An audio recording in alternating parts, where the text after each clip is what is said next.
Hello, everyone. Welcome to Airport, Season 2, Episode 3.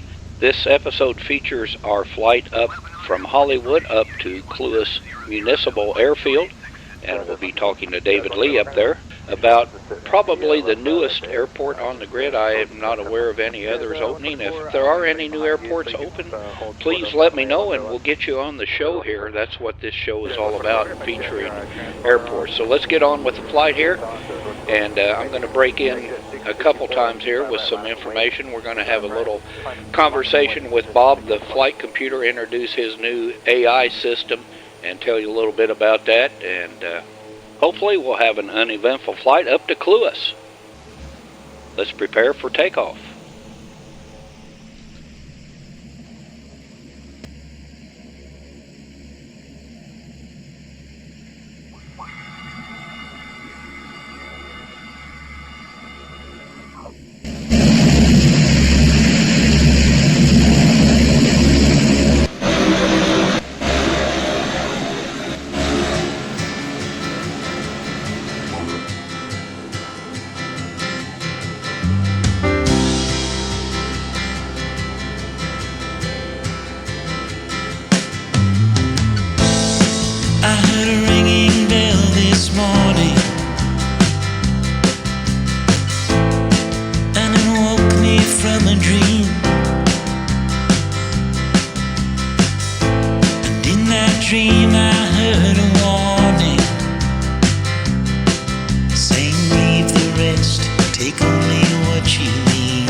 If you watched Season 1 of Airport to Airport, you met my flight computer, Bob.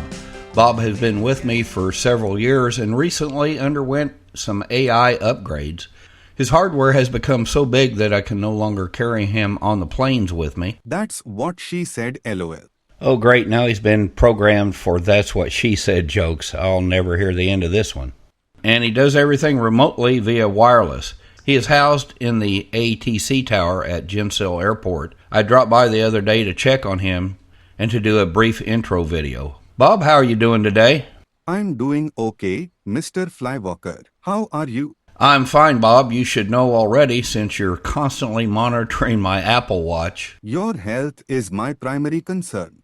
Bob, tell our viewing audience about your conversion to AI. Well, Luke, I am now a full AI server with text-to-voice capabilities. I can simulate over 120 voices. I can edit pictures and videos and create music. I can tap into other AI data banks to give you information on demand in a matter of microseconds. I recently redid your profile picture. What do you think? Well, that's, You are welcome, sir.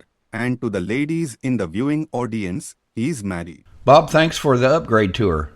I need to get going, but I have a text interview with David Leigh. I'd like you to convert it to voice. No problem. I'll have that for you in a few seconds. Thanks, Bob. Check the flight path between Hollywood and Clewis, would you please? It's all clear, sir. No SIMs are offline, and I have marked all the problem regions. Just be mindful of low-time security orbs and skyboxes. I'll be monitoring your flight and advising you of any changes. That's good, Bob. I don't know what I'd do without you.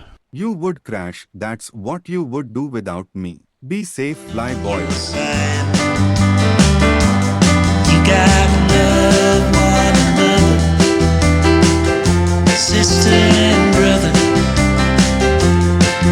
You only got one ride.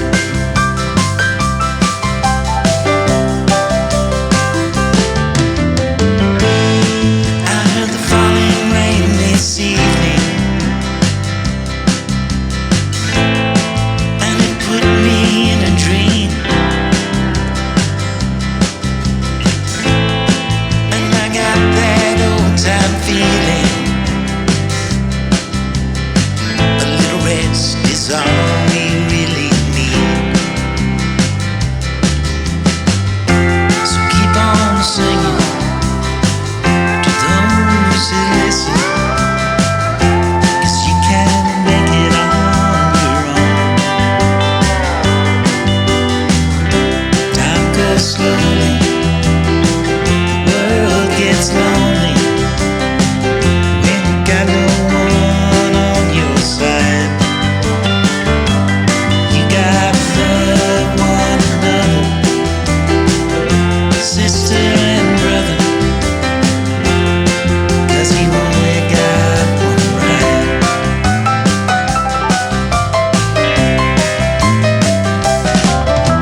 we're on approach here to Clewis, and we're going to look up David as soon as we get on the ground here for an interview.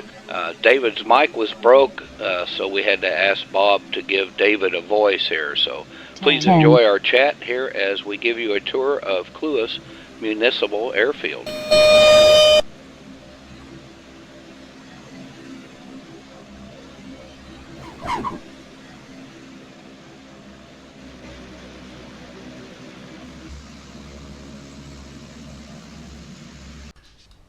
Hey, David, thanks for taking the time to chat with us here about your airfield, and it's a pleasure to be here. I really like this place. It's my favorite kind of airport for sure. Tell us a little bit about Clewis Municipal Airfield and why you decided to open an airport here at this location. Thanks, Luke, and welcome to Clewis Municipal Airfield. Guyana 5 is a very interesting continent with a lot of very wonderful things to see and beautiful properties. But I noticed that when I flew up to Guyana 5 from further south, there weren't a lot of airports or airfields to land at. And just as I say that, 2 airports on the continent just recently closed or are in the process of closing. Of the others that I know of, some are private, and another one's land impact is at or near its maximum, making it impossible to res a plane or boat. As for affordability of purchasing the land for Clewis, typically the properties in the area are expensive, but I managed to find a place that was priced quite reasonably and in an excellent location. So when it came to Clewis, all the factors came together to justify putting an airfield there. Good stuff there, David. What was your inspiration for building Clewis? Was it modeled after a real-life airport? Great question, Luke. The design was really inspired by RL small airports that I've seen in various Caribbean locations. It was meant to reflect more of a rural, out-of-the-way airfield rather than a big industrial operation in an urban setting. I also thought it would be interesting to make it not just a place to land, but a destination with things to do once you got there. The cafe in the terminal building, the beach area at the marina, and at some point a little Caribbean. Music and dance area along the beach, an inflatable boat reser for visitors, and a bonfire with Adirondack chairs where travelers and visitors can sit, relax a bit, then continue on with their travel. I really like this design and the layout, and it's going to be a great place to hang out here. And I do like the Adirondack chairs for sure. Is there any restrictions? Can any type of aircraft fly here? Well, Luke, the airfield can currently handle small aircraft, medium watercraft, small helicopters, and small seaplanes. There is a small terminal for picking up and dropping off passengers. The airfield is also a GTFO hub and now has a Landmaster scoreboard. It is also registered on the Suregood ATC radar tool online. Okay, and I did notice the runway being right along the SIM border, so it's probably best to fly on past if you're coming from the west and circle back around and land with an approach from the east and then making the 9-degree turn south. What about plans for expansion? Do you have any? Interesting that you ask. I have expanded it already. Initially, it was just a 1/4 region parcel. But after buying it, I noticed a strip of abandoned land along the south edge bordering on the end of the runway. So I submitted a ticket requesting that I be able to buy that property. Linden Labs were very good about it and custom-shaped the abandoned land so that I could extend the runway another 11 meters. So hats off to Guy Linden for helping me with that. As for further expansion, should a bordering property come up for sale, I might consider it. Okay, yeah, it's always best, but especially waterfront properties are hard to come by, so you made a real buy here. That's a good deal for you and for the aviation community for sure. I believe that you're involved as an owner of at least one other airport. Can you tell us about that? Sure, Luke. I own Melanthia Airport. Interestingly, it is located at almost the very opposite end of the Second Life mainland on the Heterocera continent in the region of Melanthia. I chose that location for similar reasons that I chose Clewis. It was an out-of-the-way location that I felt would serve the aviation community well. Also, it is surrounded on 2 sides by protected water.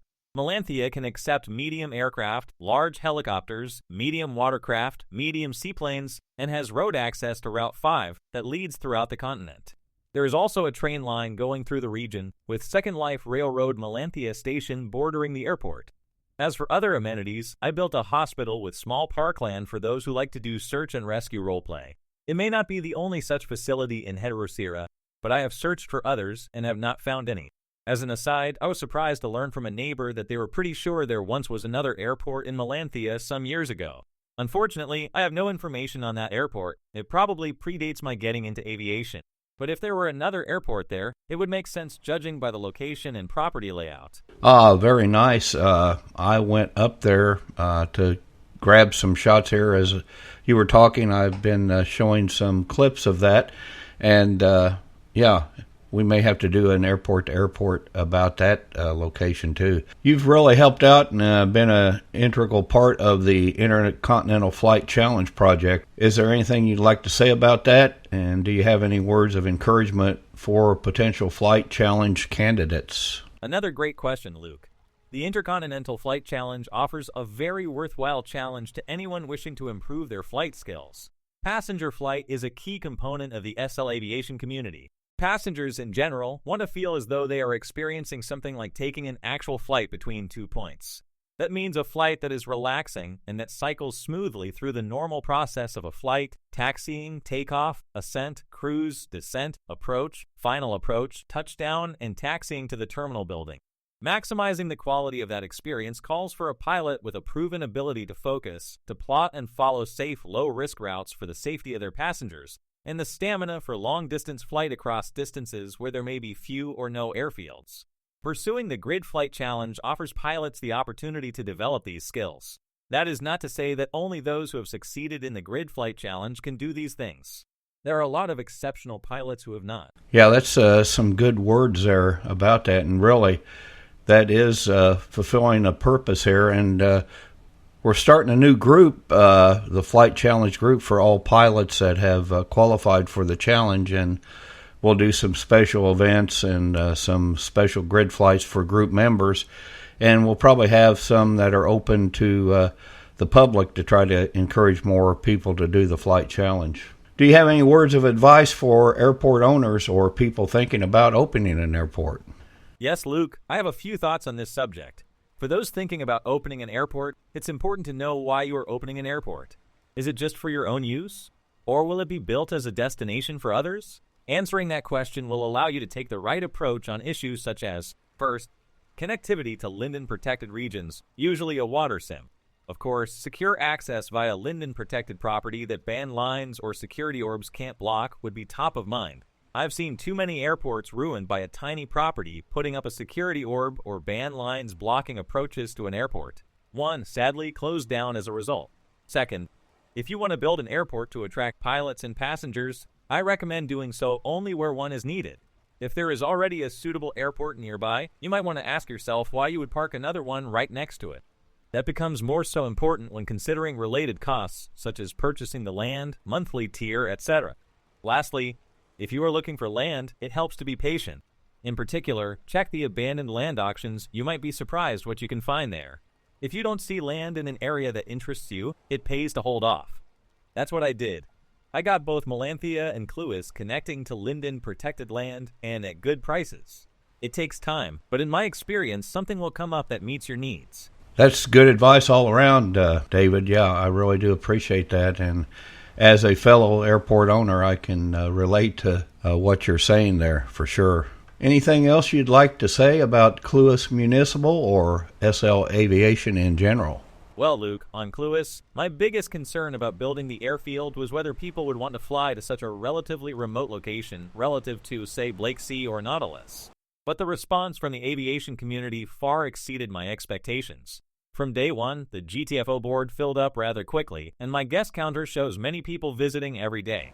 Regarding SL Aviation, I suspect a lot of Second Life users probably don't know much or anything about aviation in SL.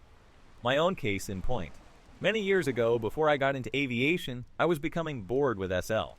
I didn't even know aviation was a thing in SL. My first exposure to aviation was when I teleported to an info hub location, and almost immediately a huge jet flew overhead. I thought it was just some robot plane or something.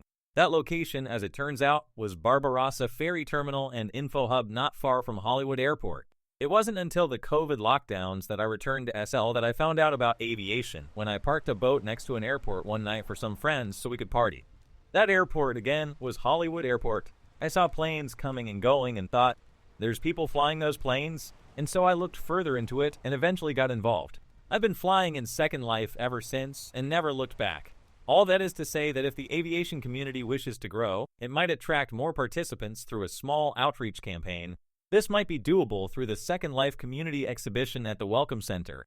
There, various communities have set up exhibits to demonstrate to new SL users what their communities have to offer. Well, I do thank you, David, and it's a pleasure working with you on the Flight Challenge and as well as on these videos, and I'm sure we're going to have many more projects to work on together, and I'm looking forward to it. Good luck with Clewis and Melanthia as well, and any other endeavors that you might come across here in the future months and years.